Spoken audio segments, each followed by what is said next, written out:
Thank you for tuning in with Dr. Leisha, the preacher. Okay. It's like I just go live whenever I want to.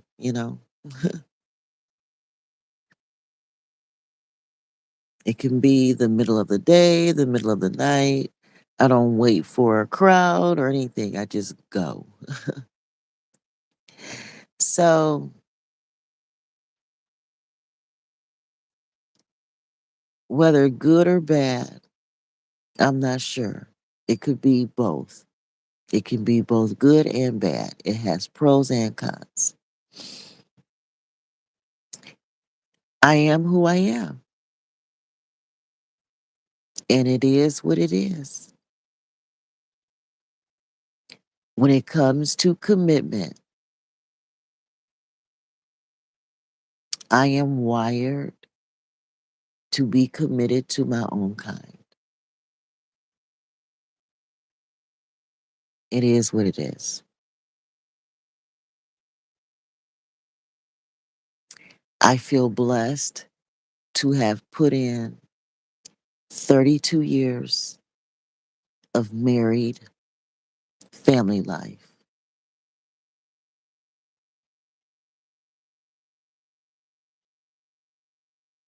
Granted, my particular 32 years of married Black family life didn't yield what white families could yield under my circumstances. My circumstances include marriage, legal marriage. It include higher education. It include a lot of stuff that should have yield a lot more for my children and me. But it didn't. It didn't. And I'm okay with that. And the reason why I have to be okay with that is because I'm the kind of person that is loyal to my race. And being loyal to my race, my own kind, is a gamble. It is a gamble. And it's a gamble because a lot more Black men um, than don't, I should say, more Black men than don't prefer another race of women. Most Black men do not want Black women. Most do not. Of course, some do. Thank the Lord for those who do. Thank you guys. Although you guys are few, thank you for being loyal. But the majority of Black men are not loyal to their own kind. They don't want their own women. And it is what it is. And women like me, it's a challenge, but it's doable. Even though the Black men that I married two of them, prefer white women over Black women. They just do. Um, I still managed to squeeze out 32 years and produce a Black family, regardless. It was hell for me. But again, that's my choice. That's my preference to honor what's natural for me. And, I'm not going to apologize about it. There's nothing to feel bad about. I just have to endure my choice. I have to endure the choice that I prefer my own over other races, which means that it increases my chances of experiencing poverty and being mistreated. Well, now that my kids are grown, and now that I'm divorced, my kids are grown, I already put in my 32 years, I can check that box of loyalty. I did it. And I also accept that I am no longer desired by my own men, and that's cool. That's cool. I accept it. You know, it took me a long time to accept it, but I'm here now, and I'm glad I made it this far, and I'm blessed, and I'm thankful. And so the only thing for me to do at this point is to help navigate my daughters. I have two, and my one granddaughter. Just help them get through this lifestyle too. So far, my two daughters are rather race loyal when it comes to commitment. And it's not so much that I taught them to be that way, so to speak, but they are. And, I'm not mad about it. I just have to roll up my sleeves with experience and knowledge and help them get through their choice. It's not an easy life. It's not. Being a black woman who prefer her own, knowing that the men of her own don't want her back. It's not an easy life. But I refuse to let some other man from some other race have credit.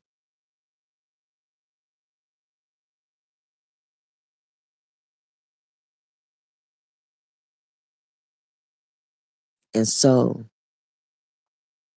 I don't mind being friends with white people. I don't mind being friends with them. I don't mind being close to them.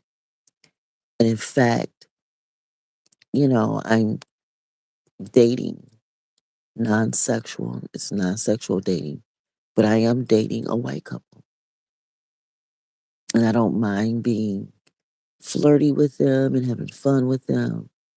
I don't mind doing any and everything I want to do that I choose to do with them as long as sex is not involved. Because to me, even though I'm black, old, unwanted, ugly, whatever, evil, however I'm viewed by my men, the men in my own culture, um, I still view sex as a type of marriage. If I have sex with you, then I feel that I'm committed to you. I feel that I'm your wife, you're my husband, you're my wife, or whatever the combination is. That's how I feel. That's how I believe. Legal marriage to me, or let me say that, let me change that. Marriage to me is not limited to legal, it's not limited to legal paperwork. Marriage can start right at the heart. If I'm committed to you in my heart and you're committed to me, that's a type of marriage right there. And then if we go all the way and have sex, oh my God, we're really married now. That's just me. I know that's old school, you know, and it probably don't make sense. And that's fine. But that's me, how I believe. So I cannot have sex with white people. I can't. Have I? Yes, I have in the past with my husband, with my black husband. I experimented and had sex with white people. We were swingers together. So that's how I was comfortable with it because my husband was with me. We were doing this together. But now that I'm divorced and I don't have that black man with me, I'm good, y'all. I'm good. And I accept that black men don't want me. I accept that. But I'm not going to commit to, and that's my choice. And there may be a lot of black women who say, you're stupid, you're dumb. I would just, go where I'm loved. To me, love is obedience to Most High. Love is obeying God. That is love. And out of that obedience, I'm able to share that love with other people. But other people do not originate love. They're just sharing what they got with me as I share what I have with them. So to me, is obeying God's commandments. That is what love is. There is no greater love than obeying God's commandments, period. The best thing a man or a woman or anybody else can do for me is share with me their love for God. Their commitment to God is love to me. And if I'm dating a white couple, I feel that they are obeying God by being together. And it's a blessing to me to just even be around obedient people, people that are living as honest as they can, you know? So, as far as dating black couples, I desire to. And there is a couple in Alaska, a black couple that I talk to. They live in Alaska, so I don't really get to see them. But I do talk to them. I have access to one black couple. They live far. And then I have access to a white couple that's local.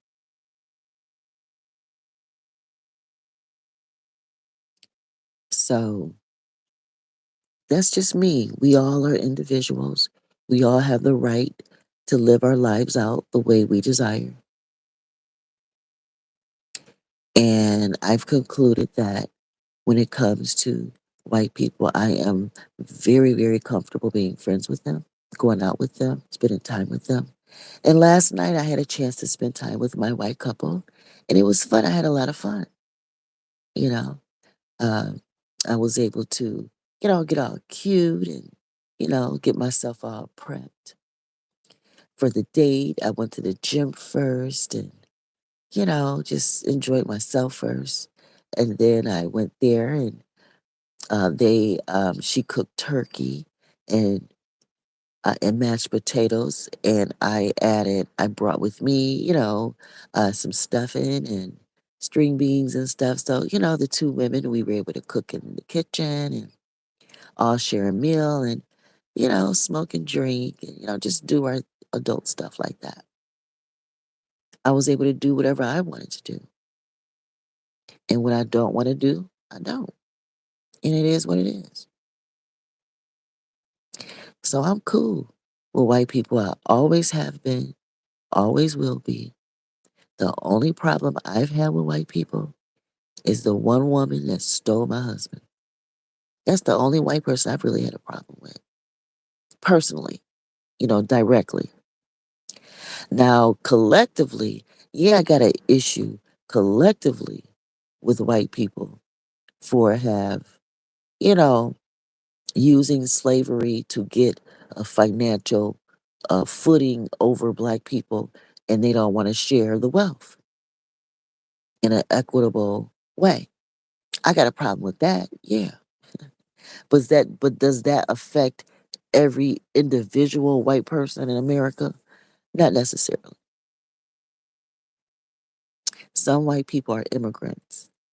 They came here, well after the fact. I'm in America, so, there are a lot of white people whose bloodline were not a part of the, American slavery experience.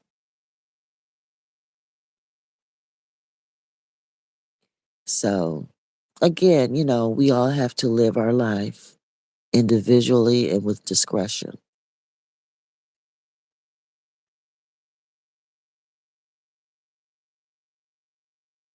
So that's really all I really wanted to say about this.